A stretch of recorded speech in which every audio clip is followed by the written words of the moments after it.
Pai Senhor Jesus, meus amados irmãos, aqui quem fala é o vosso irmão em Cristo Jesus, Mike Catriel. Estamos aqui para dar a quinta aula de Epístolas Paulina. A gente parou nas minúsculas particularidades do apóstolo Paulo. Falamos da teologia em Lucas 9, as 4 manifestações da teologia.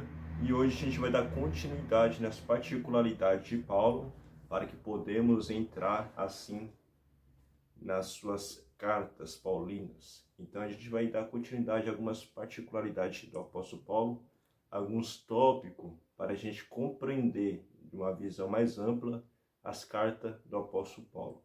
O apóstolo Paulo, bem sabemos, ele era um homem de várias culturas, né?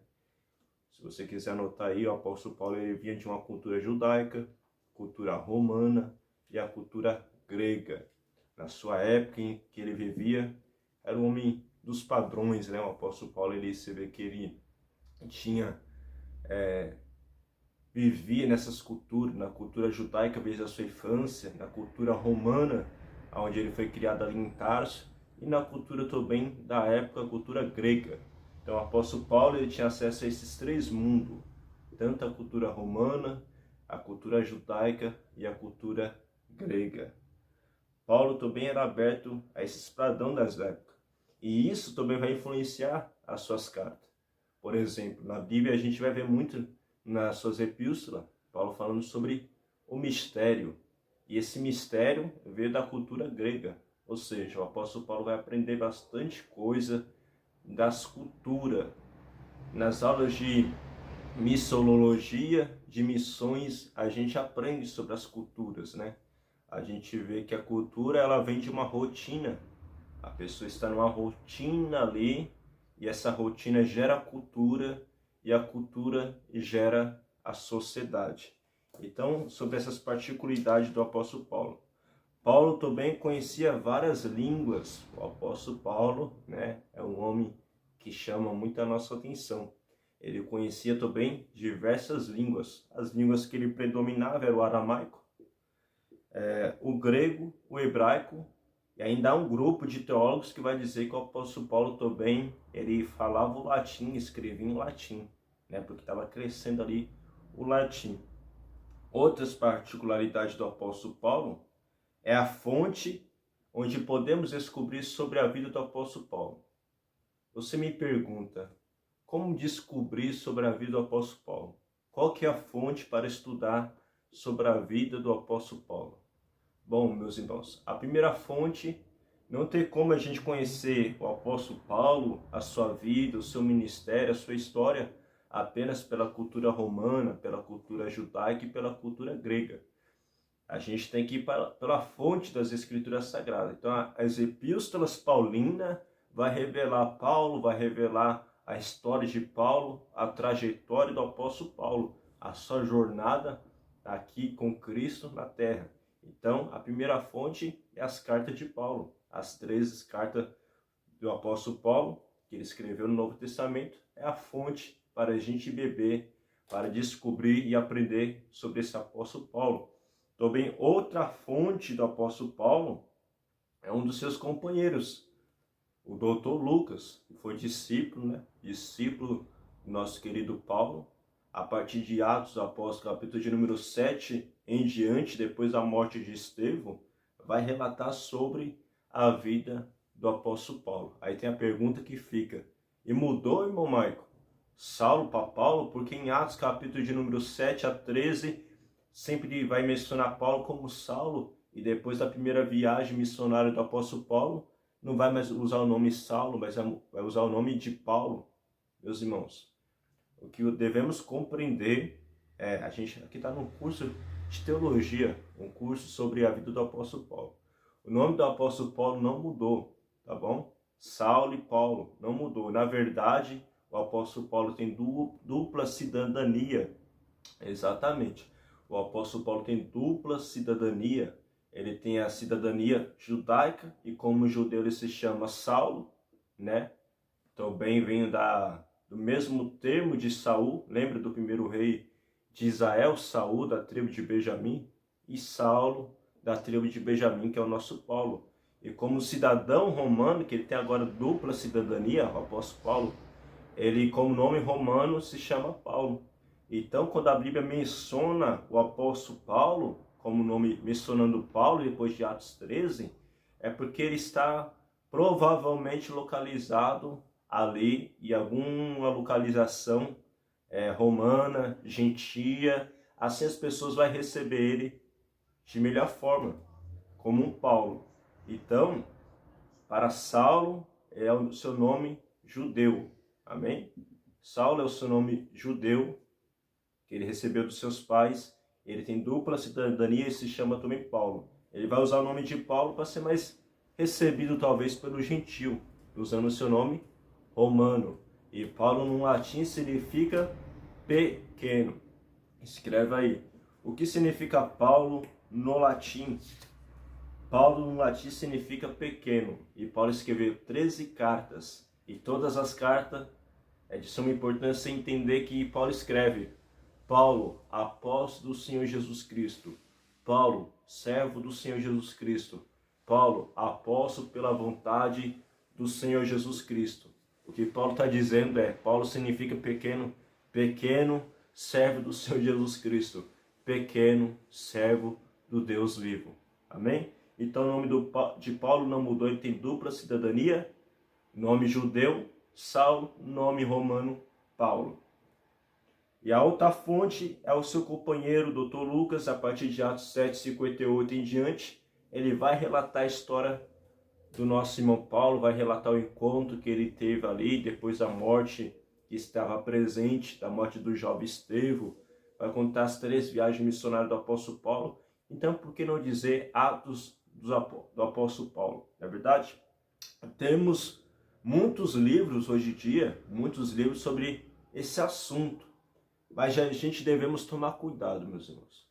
Tem muitos livros sobre a vida do apóstolo Paulo que devemos tomar cuidado, pois muitos livros estão equivocados, muitos autores estão equivocados, tirando as autorias do apóstolo Paulo em suas cartas, tirando a autoria do apóstolo Paulo, trazendo as coisas que não é verdadeira. E por isso que você está aí num curso de teologia para aprender a verdade das Escrituras, para ser um especialista nas cartas de Paulo, para que você possa licenciar, para que você possa levar compreensão para a tua igreja, para o teu ministério. E é de suma importância a gente estudar a palavra do Senhor com fidelidade. Então, tem muitos livros que estão equivocados, tirando a autoria do apóstolo Paulo e acrescentando coisas que não vêm no meio acadêmico teológico. Então a gente precisa entender como compreender, nessa aula aqui que é um pouco mais teórica, como compreender as cartas de Paulo. Eu trouxe para os irmãos alguns tópicos que eu gostaria que os irmãos anotassem, alguns tópicos, para você ter uma visão, antes da gente entrar, primeiramente dito, nas suas cartas. A gente está aqui no plano de fundo, e para compreender as suas cartas, a gente tem que ter essa visão. Alguns tópicos. Tópico de número 1 você vai colocar Paulo e a escravidão. Você coloca tópico de número 1, Paulo e a escravidão. Você pode dar o pausa aí e depois você continuar. Então, número 1, Paulo e a escravidão. Número 2, Paulo e o Império Romano. Paulo e o Império Romano. Tópico de número 3, Paulo e o dogmatismo. Paulo e o dogmatismo. Tópico 4, Paulo e as mulheres. E tópico 5, Paulo e o moralismo. Paulo e a escravidão, Paulo e o Império Romano, Paulo e o dogmatismo, Paulo e as mulheres e Paulo e o moralismo. O que é esses 5 tópicos? Esses cinco tópicos, meus irmãos, é para a gente compreender o que Paulo vai tratar nas suas cartas. As cartas paulinas vai ter esses 5 tópicos que a gente listou aqui, que a gente colocou. E assim você vai ter uma visão mais ampla. Quando você for meditar nas cartas de Paulo, você vai conseguir identificar esses tópicos. Amém? Então é importante você anotar essas coisas, vai ter prova. A gente está no começo ainda, mas vai vai ter prova, vai ter avaliação, para que você venha aprender cada vez mais e aprimorar o seu conhecimento pela graça do nosso Senhor Jesus Cristo. Então esses 5 tópicos, quase toda forma resumida sobre as cartas de Paulo se encontra inserida nesses 5 tópicos. Esses tópicos é onde as cartas de Paulo vai trilhar. Esse é nada menos que o resumo dos assuntos tratados nas cartas paulinas. Então esses 5 tópicos é o resumo das cartas do apóstolo Paulo, exatamente. Então, número 1, Paulo e a escravidão. Paulo e a escravidão. Muitos teólogos afirmam que havia mais de 50 milhões de escravos na época de Paulo. Né? E é muito escravo, 50 milhões, alguns teólogos vão afirmar isso. Né? Eu acho muito escravo. E era natural no contexto do apóstolo Paulo, na cultura que ele vivia, né? Até porque o Império Romano, que era o império da época, antes de Cristo já havia o Império Romano, depois do grande massacre que teve, da grande rebelião dos Macabeus, o Império Romano que veio dominar ali a Palestina, porque os judeus não estavam tendo mais como tomar conta, chegou os romanos e começa ali a tomar conta. Antes do nascimento de Cristo, já o Império Romano já estava inserido em Jerusalém. O Império Romano também vai ajudar bastante o Evangelho, por quê? Porque ele vai abrir estradas, vai abrir estradas. Chegando do Império Romano, abre-se estradas. Isso ajuda o Evangelho, né, a alavancar, avançar, triunfar, porque era necessário essas estradas para os missionários, para os pregadores daquela época. Então, 50 milhões de escravos, segundo alguns teólogos, havia naquele contexto de Paulo. E o Império Romano é um império que escraviza pessoas. Então, Paulo estava familiarizado com vários escravos no seu contexto. A gente vai notar nas cartas paulinas que Paulo vai dar conselho para senhores, para servos, para escravos. E Paulo vai trazer de uma forma interessante. Lembra que a gente aprendeu nas primeiras aulas que a cidade de Tarso influenciou o apóstolo Paulo nos seus escritos? Da mesma forma, naquela cultura, os escravos há de influenciar o apóstolo Paulo. Influencia porque Paulo vai ter uma mente aberta para as coisas. Paulo é objetivo e tem uma mente muito aberta para as coisas. O apóstolo Paulo, ele vê escravo e ele lembra de algo. A gente era escravo do pecado, mas em Cristo a gente é liberto, a gente é livre. Então Paulo usa essas coisas. Você vai ver muito nas suas cartas, Paulo e a escravidão. A gente era escravo no pecado, a gente era escravo sob o espírito que opera sobre os filhos da desobediência, mas em Cristo fomos libertos. Uma das referências, a gente vai tratar isso mais para frente, a gente vai entrar nas cartas paulinas, mas esse é um plano de fundo para a gente compreender melhor as cartas de Paulo. Gálatas, eu queria ler com você Gálatas, capítulo de número 5. Gálatas, capítulo de número 5.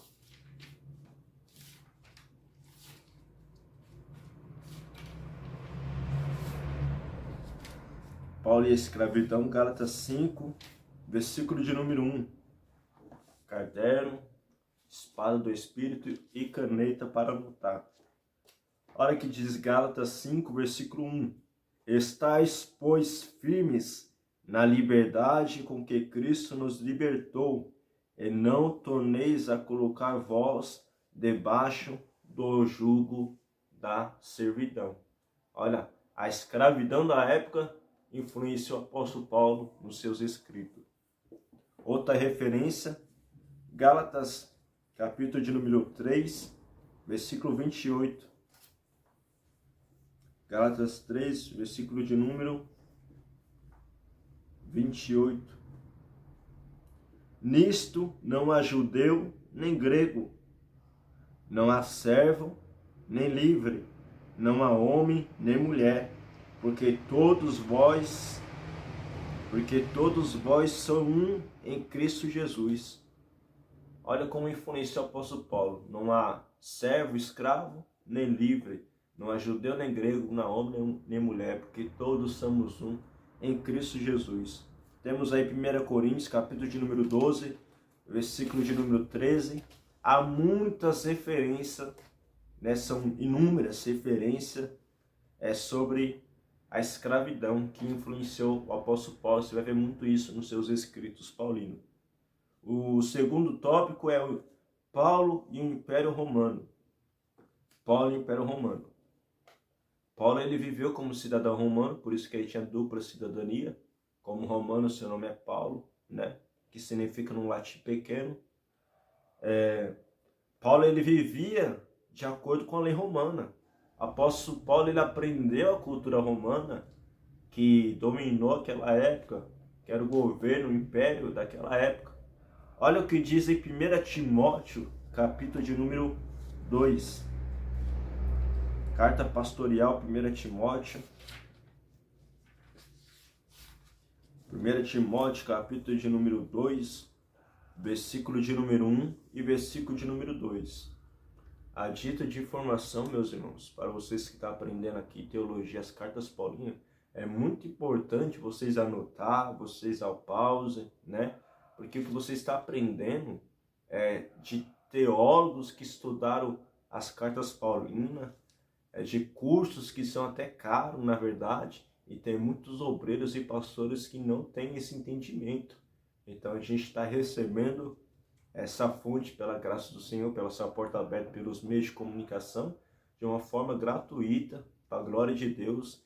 Então é importante a gente aprender, e eu tenho certeza que vai agregar muito na sua vida, no seu ministério, no seu cotidiano, e Deus será glorificado através da sua vida. 1 Timóteo, capítulo de número 2, versículo de número 1 e 2. Olha o que diz. Admoesto-te, pois, antes de tudo, que se faça súplicas, orações, intercessões e ações de graça por todos os homens, pelos reis e por todos os que estão em eminência, para que tenhamos uma vida quieta e sossegada em toda piedade e honestidade. Isso é lindo. Aqui é Paulo e o Império Romano. Por que isso é interessante, irmão Michael? Paulo fala, antes de tudo, leva uma vida de oração, dando conselho para o jovem pastor Timóteo. Antes de tudo, antes de qualquer coisa, orar. Antes de qualquer coisa, interceder, agradecer e suplicar. E o apóstolo Paulo fala, é uma demonstração de Paulo, antes de tudo, faça oração, intercessões, ação de graça pelos reis e por todos os que são em eminência, por todas as autoridades. Paulo está pedindo para o jovem pastor Timóteo para orar, para interceder pelas autoridades do Império Romano. Isso aqui a gente até se emociona porque Paulo estava preso. Quando Paulo escreve aqui, Timóteo, Paulo ele vai fazer menção, fala para o jovem pastor Timóteo, ó, ora, intercede pelos reis. Sabe quem é o rei que estava naquela época? Era o imperador Nero. O imperador Nero era aquele imperador que prendeu o apóstolo Paulo, que segundo alguns teólogos vai dizer que foi o Império Romano, que foi Nero que colocou fogo em Roma. E teve um grande massacre por causa do fogo, incendiou muita cidade no Império de Roma. E as únicas cidades ali que não pegou fogo era onde estavam os cristãos. Então Nero colocou a sua culpa, Nero era muito doido, ele coloca a culpa então nos cristãos. Porque o Império de Roma já queria tirar Nero do posto, como imperador. E quem que era o líder daquela época? O apóstolo Paulo. Então colocou a culpa nos cristãos e começa a grande perseguição contra os cristãos. E segundo os historiadores, faltou árvore para incendiar os cristãos naquela época. Entre essas pessoas que foi preso e martirizada, o apóstolo Pedro e o apóstolo Paulo, que era o líder da época. Então Nero que vai prender o apóstolo Paulo, que vai colocar a culpa no apóstolo Paulo para ser decapitado. E o apóstolo Paulo fala, antes de tudo, faz súplica, intercessão e oração pelos reis e pelas autoridades. Entre essas são Nero. Paulo está dizendo nas entrelinhas, não importa, Timóteo, quem é Nero. O seu dever é orar por eles. Não importa quem é Lula, Bolsonaro, governador, presidente, o nosso dever é orar por eles. Nero era o imperador daquela época e Paulo estava dizendo isso. Olha o versículo de número 3. Por que devemos orar pelos reis? Porque isso é bom e agradável diante de Deus, nosso Salvador. Isso é bom, isso é agradável diante de Deus, o nosso Salvador. Versículo 4. Que quer que todos os homens se salvem e venham ao conhecimento da verdade. E o versículo 5, que é a teologia do 1, versículo 5. Porque há um só Deus, é um só mediador entre Deus e os homens, Jesus Cristo, homem. Coisa linda. A teologia do um só Deus, um só Senhor Jesus Cristo. Mediador. O que é um mediador? É aquele que fica entre Deus, Jesus e nós. Jesus é o mediador. Deus, Jesus e nós. É o que media entre nós e entre Deus. É Deus, Jesus e nós. Jesus media, é o mediador entre nós e Deus. Ninguém pode ir ao Pai senão por Ele, diz o Senhor Jesus Cristo. Então aqui é o Império Romano. Tópico 3. Paulo e o dogmatismo. Eu gostaria de ler essas verdades aqui. É de suma importância você acompanhar comigo e anotar. Paulo e dogmatismo. É uma série de verdades acabados e fechados ao diálogo, à procura e ao confronto. A pessoa adere a esse princípio e se torna, sobretudo, intolerante, incapaz de diálogo, e busca junto com o outro um denominador comum. Uma pessoa dogmática é uma pessoa que se fecha em si e acha que ela é dona da verdade e não aceita interferência de terceiros. Algumas pessoas, no decorrer da história do apóstolo Paulo, era dogmático. O apóstolo Paulo, como fariseu, era dogmático. O apóstolo Paulo, dogmatismo, Paulo era centrado em suas próprias verdades absolutas. E por isso ele perseguiu a igreja do Senhor. Paulo era dogmático. Não há dúvida que Paulo era dogmático. Fariseu, não aceitava, não se abria para as outras coisas, mas sim defendia sua verdade absoluta. Então a gente vai ver que Paulo vai tratar sobre dogmatismo em suas cartas. É consenso que Paulo guardava essas verdades absolutas do dogmatismo e não se abria para as outras coisas. Não tinha vez para ninguém. É a pessoa dogmática. Ela vê uma verdade absoluta. Ela pensa que a verdade dela é absoluta. Mas a única verdade absoluta é as Escrituras Sagradas. O Evangelho abre nossa mente. As Escrituras Sagradas abrem nossa mente para as verdades absolutas. O dogmatismo das pessoas se fecham nas suas verdades, que na verdade não são verdade, porque a verdade liberta, a verdade gera compreensão, a verdade gera sabedoria, a verdade gera empatia. As pessoas dogmáticas não têm tolerância, é intolerante, não é verdade? E Paulo, ele não gostava de ser chamado, também, meus irmãos, de mestre. Uma única vez nas suas cartas paulinas que Paulo vai fazer a referência desse título de mestre. Vamos ver? 1 Timóteo, capítulo de número 2, versículo 7. Isso é importante, que é sobre o assunto. Paulo não gostava de ser chamado de mestre. Esse título só aparece em 1 Timóteo, capítulo de número 2, versículo 7. Diz assim: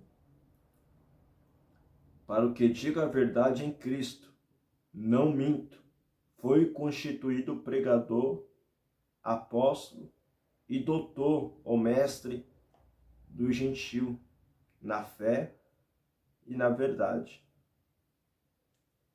Essa palavra mestre no grego é didasco. Didasco que vai significar no grego instrutor, professor ou mestre. Na verdade, a ideia aqui é mestre dos mestres. Paulo está dizendo, eu sou mestre dos mestres. Só que não é um mestre que sabe tudo. É um mestre que está apto para aprender. Aqui não é sobre o mestre que sabe de tudo. Interessante que Nicodemos vai usar essa expressão didásculo quando ele vai ter um encontro com o Senhor Jesus Cristo. Em João capítulo de número 3, Nicodemos vai usar essa expressão didásculo. Interessante que Nicodemos aparece para o Senhor Jesus Cristo à noite e ele fala, eu sei que tu é mestre. No grego é, eu sei que tu é mestre dos mestres. Didásculo, mestre dos mestres. E Paulo só usa esse título apenas uma vez, em 1 Timóteo 2, versículo 7. Porque depois que ele veio para o Evangelho de Cristo, a mente dele vai se abrir. Deus vai derramar graça sobre ele. Paulo vai ser mais compreensível. E Paulo vai conviver com pessoas dogmáticas. E ele vai tratar a respeito dessas pessoas. A gente vai ver isso nas suas cartas paulinas. O penúltimo tópico, Paulo e as mulheres. Isso eu queria tratar um pouco mais para frente. Paulo e as mulheres. No cristianismo, meus irmãos, principalmente no ministério do apóstolo Paulo, tinha muitas, inúmeras mulheres. As mulheres, para o apóstolo Paulo, para a igreja, foram muito importantes para o cristianismo. A saber, em Romanos, capítulo de número 16, Paulo faz menção de 18 obreiros, de 18 homens, e faz menção de 11 mulheres em Romanos, capítulo de número 16. A gente tem a primeira mulher que foi convertida na Europa, por nome Lídia, né? Lídia, que era uma asiática, que abriu as portas para o apóstolo Paulo, para Silas, que foi batizado.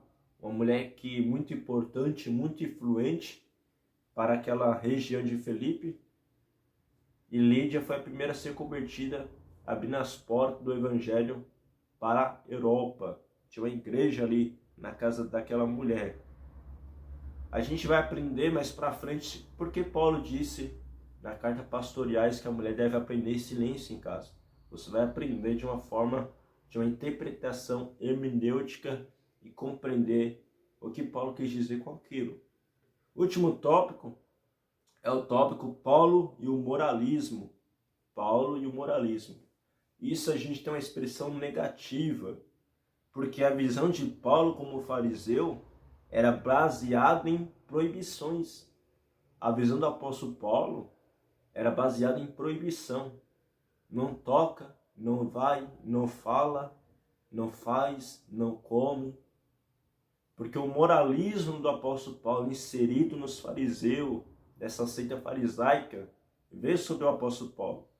E o apóstolo Paulo, quando se converte, ele vai identificar pessoas morais, moralistas, vai identificar pessoas dogmáticas, e ele vai tratar essas pessoas. Paulo vai conviver com essas pessoas.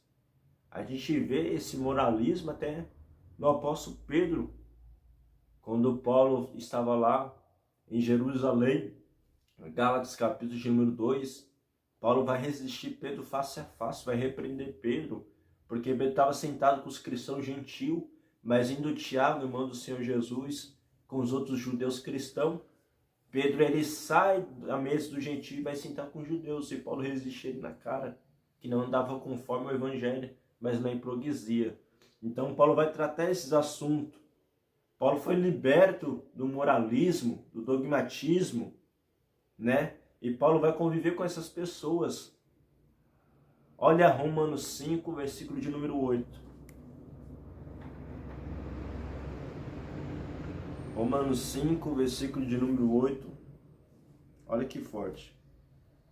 Mas Deus prova o seu amor para conosco, em que Cristo morreu por nós, sendo nós ainda pecadores. Olha a visão do apóstolo Paulo contra o moralismo que ele tinha. nós era pecadores. Paulo está inserindo ele mesmo nesse versículo. É importante notar isso, meus irmãos. Alguns versículos da carta de Paulo é tirado de situações que ele está vivendo. Romanos 5:8 é tirado da situação que ele estava vivendo. Olha, o amor de Deus foi uma prova que Deus nos amou quando a gente era ainda pecadores. Ou seja, Paulo está inserido nessa situação de uma visão moralista que ele tinha para uma visão aberta, porque o Evangelho, ele abre a nossa visão. O Evangelho não nos torna ignorante, intolerante, não. Não nos torna dogmáticos. O Evangelho nos torna pessoas sãs, pessoas sábias, prudentes, mulheres sábias. Louvado seja Deus. Estou bem aqui, Gálatas 2:22. Olha o versículo que é tirado da situação que Paulo vivia. Gálatas 2:22. Gálatas 2:20. Gálatas 2:20. Já estou crucificado com Cristo, e vivo não mais eu, mas Cristo vive em mim.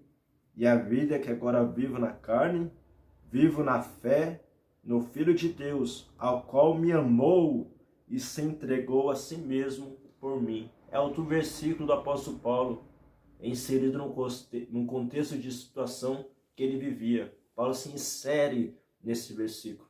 Não vivo mais eu, não vivo mais aquele Paulo fariseu, dogmático, moralismo. Não, agora quem vive é Cristo que vive em mim, porque o Evangelho transforma, o Evangelho abre a nossa mente. Essa foi uma aula mais teóloga, né? Para que a gente compreender o plano de fundo para podermos entrar, primeiramente dito, nas suas cartas paulinas. Então é importante a gente anotar essas coisas para ter uma visão sobre os assuntos que vamos tratar. E você é um pesquisador. Você é um pesquisador. Quando você for meditar na palavra do Senhor, pesquisa ali, escravidão, nas cartas de Paulo. Preencha ali, anota ali, escravidão. Paulo está tratando da escravidão porque era no seu contexto, o Império Romano, seu contexto, moralismo era o contexto do apóstolo Paulo. Que Deus te abençoe, te ilumine, te dê graça, sabedoria e direção. E vamos prosseguir, vamos aprender. Prosseguimos em compreender, em conhecer as Escrituras Sagradas, examinando a palavra do Senhor. Até mais. Shalom.